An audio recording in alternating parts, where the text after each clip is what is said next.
बिस्मिल्लाहिर्रहमानिर्रहीम। अस्सलाम वालेकुम नाज़रीन, एक नए व्लॉग के साथ आपकी खिदमत में हाजिर है। नाज़रीन, आज हफ्ते का दिन है और तारीख है 12 अक्टूबर साल 2024। नाज़रीन, अब से कुछ देर कबल ही एक खबर आई है कि पार्लिमान में एक खसूसी कमेटी जो 26वीं आइनी तरमीम के हवाले से कायम की गई है, जिसमें अपोजिशन और हुकूमती अरकान जो हैं वो मौजूद हैं, उस कमेटी के अंदर काफ़ी हद तक बताया जा रहा है कि बदमज़गी हुई है और तल्ख कलामी भी हुई है। बिलखसूस उमर अयूब खान जो पाकिस्तान तहरीक इंसाफ के मरकज़ी रहनुमा हैं, उनके दरमियान और हुकूमती अरकान के दरमियान मामला गालिबन जो ज़राए हैं वो ये बता रहे हैं कि वहाँ से शुरू हुआ कि हुकूमती अरकान की जानिब से पाकिस्तान तहरीक इंसाफ की तरफ से जो ऐलान किया गया है 15 तारीख को दोबारा से डी चौक पहुँचने का, उस पर कुछ सवालात उठाए गए तो उमर अयूब खान जो हैं वो बाकायदा तौर पर बरम हो गए और काफ़ी हद तक उन्होंने हुकूमती शख्सियात को आईना दिखाने की कोशिश की और ये कहा कि आपने हमारे निहत्ते कारकुनान पर हमले किए हैं,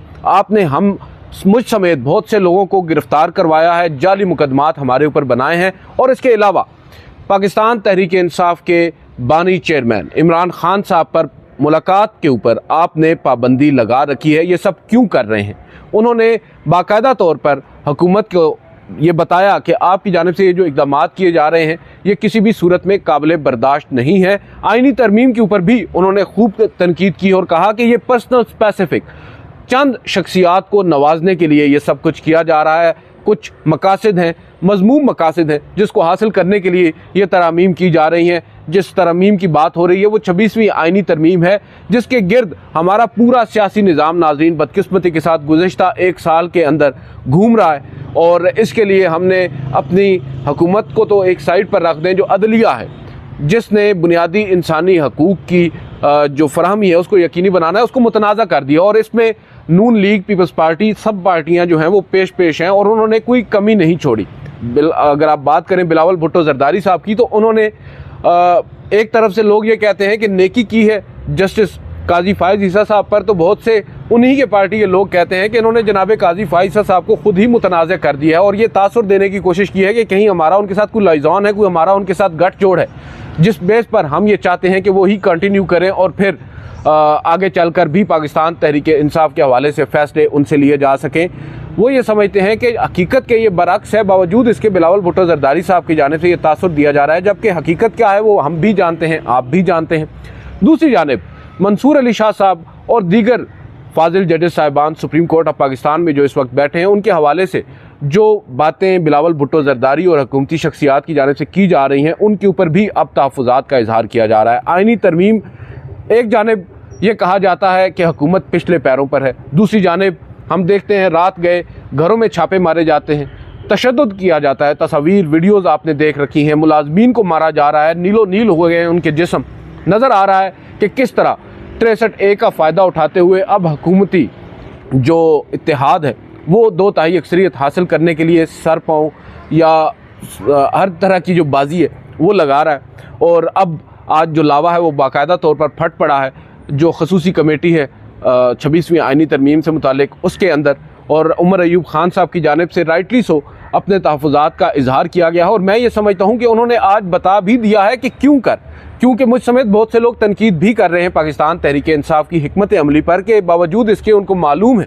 कि पाकिस्तान में इस वक्त एक शंघाई ताउन तंजीम के नाम पर एक बहुत बड़ा इवेंट होने जा रहा है, जिसमें सिर्फ एक सियासी जमात का वो इवेंट नहीं होता, पूरे पाकिस्तान का इवेंट होता है, रियासत का इवेंट होता है। उसको मुतनाज़ा नहीं बनाना चाहिए। और ये एहतजाज जो काल दी गई है पाकिस्तान तहरीक इंसाफ की जानिब से, उसके ऊपर उनके ऊपर तनकीद भी हो रही थी, even within the Pakistan Tehreek Insaf भी तनकीद हो रही थी कि ये गलत फ़ैसला लिया गया है। इससे अवाम में जो मकबूलियत है वो तो कम होगी ही, मगर साथ साथ ये छाप भी लगेगी कि हम वाकई में, या पाकिस्तान तहरीक इंसाफ जो है वो वाकई में कोई एंटी स्टेट सियासी जमात बनने जा रही है। उसके ऊपर अब उमर अयूब खान साहब ने अपना जवाब, जो ज़रा ये बता रहे हैं, आज उस इजलास के अंदर इनडायरेक्टली दे दिया है और ये कहा है कि आप जो हमारे साथ कर रहे हैं, इमरान खान साहब के साथ मुलाकात पर पाबंदी आपने लगाई है और दीगर मामलात जो हो रहे हैं आइनी तरमीम पास करवाने के लिए, जिस तरह घरों में छापे मारे जा रहे हैं, जाली मुकदमात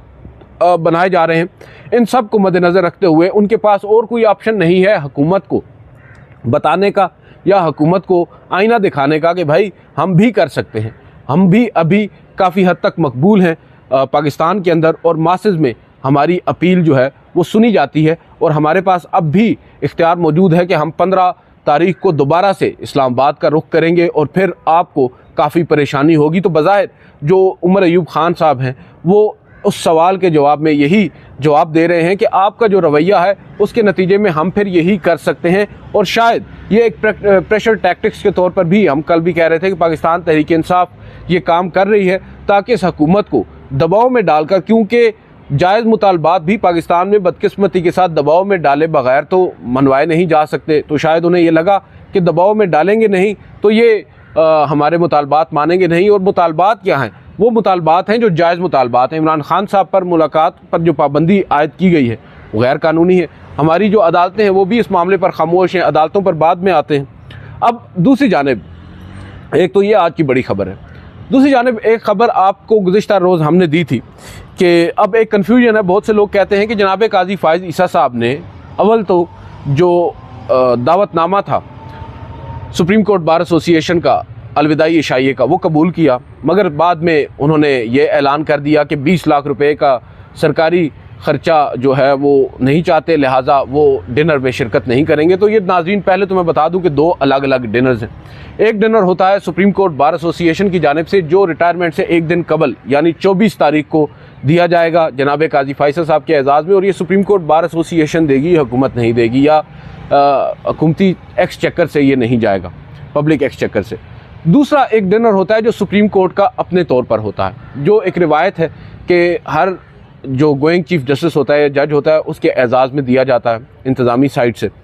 और इसको ऑब्वियसली कहा जाता है कि सीनियर प्यूनी जज की तरफ से ये डिनर है। वो डिनर उन्होंने लेने से इनकार किया है। पब्लिक एक्सचेकर का बता रहे हैं कि 20 लाख रुपए का इस पर खर्च है। हमारी तो ये इतलात थी कि 2 रोज़ कबल के एक केटरिंग सर्विस है गालिबन हनीफ राजपूत, उनसे रब्ता भी हुआ सुप्रीम कोर्ट ऑफ पाकिस्तान का इस इवेंट के लिए। बहरहाल अब जनाब काजी फ़ाइज़ साहब ने कल अटॉर्नी जनरल फॉर पाकिस्तान को जो ख़त लिखा है उस ख़त में उन्होंने कहा है कि ये रिवायत है, मगर वो इस रिवायत को तोड़ रहे हैं और वो नहीं चाहते कि पब्लिक एक्सचेकर से 20 लाख रुपए फजूल में एक डिनर के ऊपर खर्च किए जाएं, और वो ये लिए बगैर फुल कोर्ट रेफरेंस अटेंड करने के बाद घर को कूच कर जाएंगे।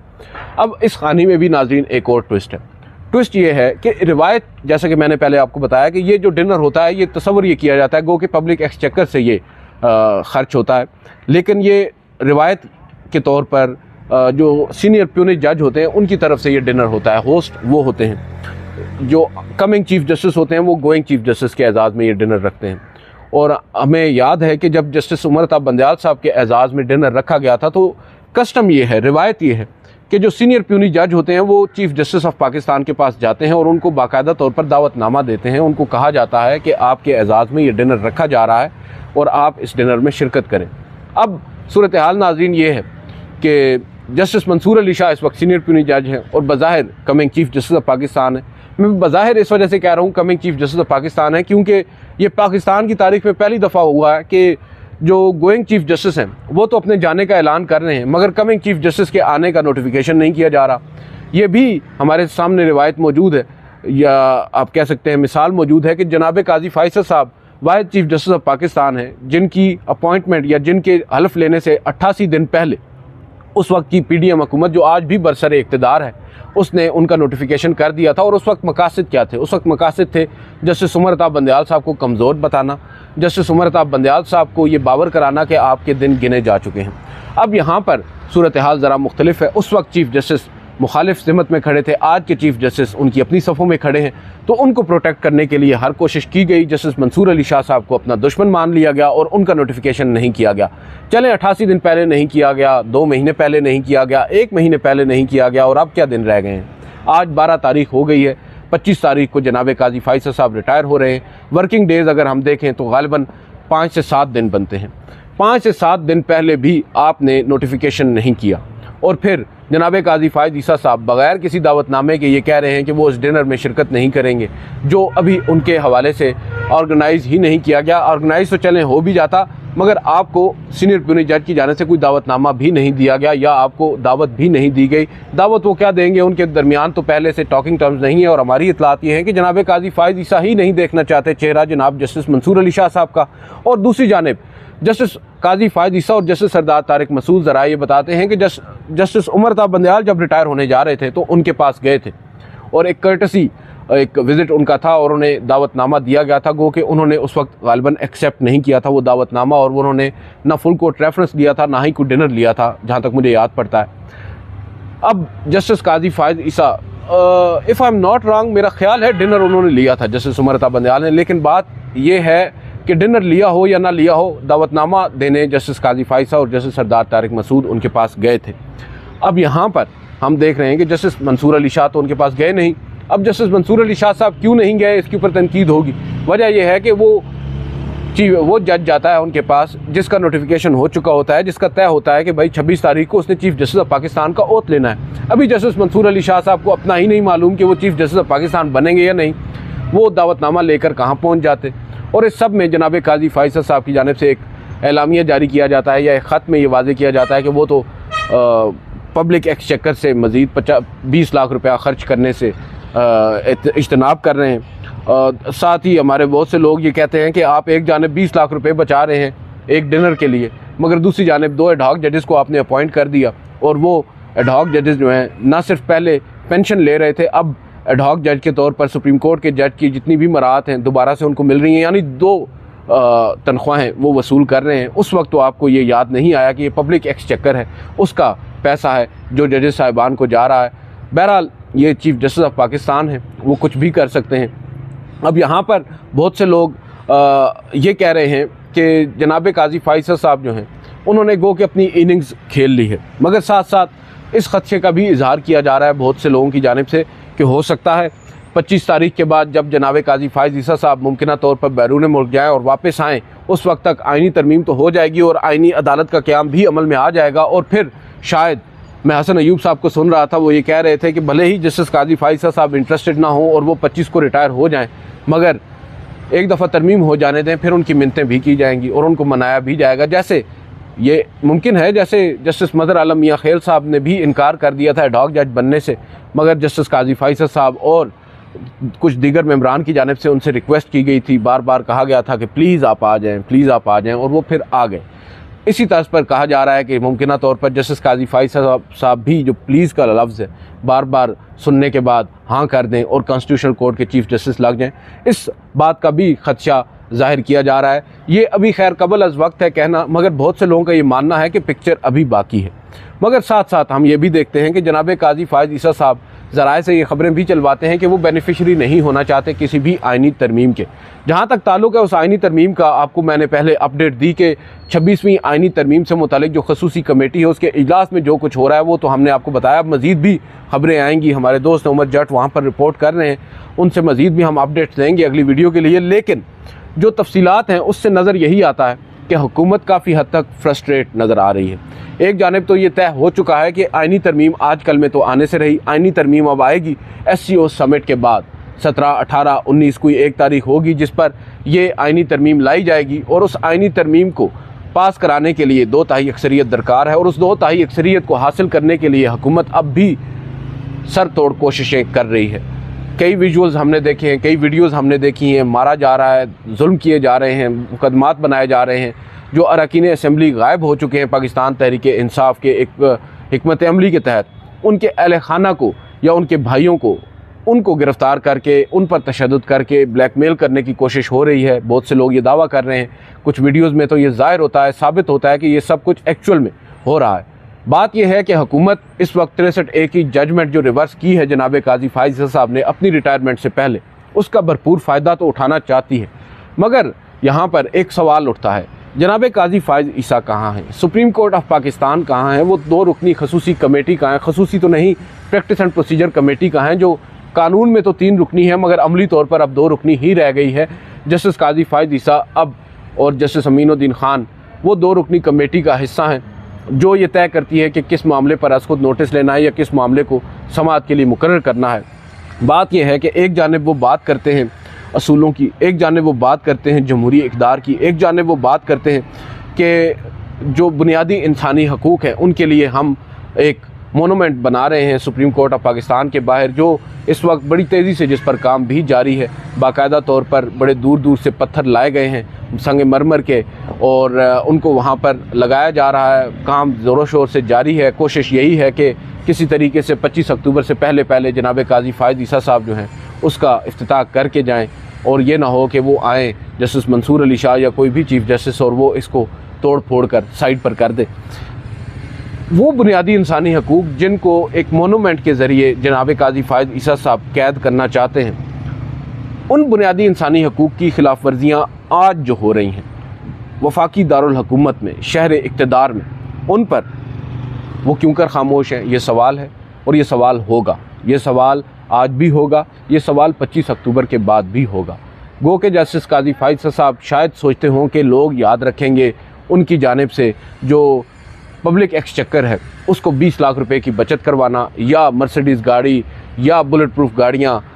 वापस करवा देना, ये उनको लगता है कि शायद उनके क्रीडेंशियल्स में शामिल होगा, उनके सीवी में शामिल होगा, और उनकी रिटायरमेंट के बाद लोग ये याद रखेंगे कि देखें ऐसा भी चीफ़ जस्टिस आया था जिसने खर्च कम किया था। लोग आपको ऐसे माय लॉर्ड याद नहीं रखेंगे, लोग याद रखेंगे आपको आपके अदालती फ़ैसलों के ज़रिए। जस्टिस मुनीर, उनमें क्या था? एक फ़ैसला था जो आज उनके लिए हवाला बन चुका है। Justice Mushtaq, Lahore high court के चीफ़ जस्टिस, एक फ़ैसला था जो आज हवाला है। जस्टिस नसीम हसन शाह, जस्टिस इरशाद, कई ऐसे जजेस साहिबान हैं, उन सब को उनके एक एक दो दो फ़ैसलों से याद रखा जाता है। कोई ये नहीं जानता कि वो दिखते कैसे थे, कोई ये नहीं जानता कि वो इंतज़ामी साइड पर क्या कर रहे थे, कोई ये नहीं जानता कि उन्होंने अपनी गाड़ी वापस की थी या नहीं की थी, उन्होंने फेयरवेल डिनर लिया था या नहीं लिया था। अगर लोग जानते हैं तो वो तमीज़ुद्दीन वाला फ़ैसला जानते हैं, लोग अगर जानते हैं तो जुल्फ़िकार अली भुट्टो की फांसी का फ़ैसला जानते हैं, और इसी तरह अगर लोग आपको जानेंगे तो 13 जनवरी के फ़ैसले से जानेंगे कि 13 जनवरी को आपने क्या फ़ैसला सादिर फरमाया था। और गुज़िश्ता रोज़ जो मलबा आपने एक मरतबा फिर हम कोर्ट रिपोर्टर्स पर डाल दिया है, दरअसल वो मलबा आप पर ही रहेगा माय लॉर्ड। हम तो यहाँ पर ही हैं, हमने कवर करना है यहाँ पर सुप्रीम कोर्ट ऑफ पाकिस्तान को। आप आज चीफ़ जस्टिस ऑफ पाकिस्तान हैं, कल को आप नहीं होंगे, कल को आपकी जगह कोई और चीफ़ जस्टिस होगा, और वो भी हमें नज़र यही आ रहा है। पाकिस्तान के अंदर डायनामिक्स ही ऐसे हैं बदकिस्मती के साथ, जो आता है वो पहले से माशाल्लाह ज़्यादा ही अच्छे काम करता है। तो हम उम्मीद तो करते हैं कि आइंदा आने वाले चीफ़ जस्टिस साहिबान के सामने बहुत सी मिसालें मौजूद हैं, उनके सामने मॉडल मौजूद है, इफ्तिखार मोहम्मद चौधरी का, साकिब निसार साहब का, आपका, तो वो कम अज़ कम इज्तनाब करेंगे इन तमाम तर मॉडल्स पर अमल पैरा ना होकर अपना काम आइन और कानून की रोशनी में, जिस पर आप इंसिस्ट करते हैं कि आइन और कानून पर आप अमल पैरा होते हैं, तो वो लिटरली हम समझते हैं कि आइन और कानून पर अमल पैरा होंगे, बुनियादी इंसानी हकूक़ को प्रोटेक्ट करने की कोशिश करेंगे, और जो नाइंसाफ़ियाँ मुआशरे में हो रही हैं उन पर नोटिस लेंगे, जैसा कि आज आप नहीं ले रहे हैं। आज अगर आपको ज़रा भी एहसास होता कि पाकिस्तान के अंदर मुंतखब नुमाइंदों के साथ क्या कुछ हो रहा है, तो कम से कम आप अपने जजेस साहिबान को ही बुलाकर बैठते और बात करते और पूछते कि हमें क्या करना चाहिए। कोई एक जज, मैं समझता हूँ कि मुझे नहीं मालूम किसी ने नोट लिखा या नहीं, जजेस साहिबान भी अब बड़े मोहतात हो गए हैं। कोई एक जज अगर नोट लिख दे और जनाब काजी फ़ायद साहब के सामने वो नोट आ जाए, उसके ऊपर वो अज़ खुद नोटिस लें या ना लें, ये बात की है। पहले कोई जज तो पहल करे, कम से कम भेजें तो सही कि मुल्क में ये चल रहा है, क्यों चल रहा है, एक आइनी तरमीम को पास कराने के लिए किस तरह की कोशिशें हो रही हैं। नहीं होगा ये मामला टेकअप। अगर ये मामला टेकअप होगा तो फिर बात 63A तक जाएगी, फिर बात उस ऑर्डिनेंस तक जाएगी जिसको जवाज़ बनाकर कमेटी को तब्दील कर दिया गया। बहरहाल वीडियो तवील होगी, आज की इस वीडियो से इतना ही, इजाज़त दीजिए, अल्लाह हाफ़िज़।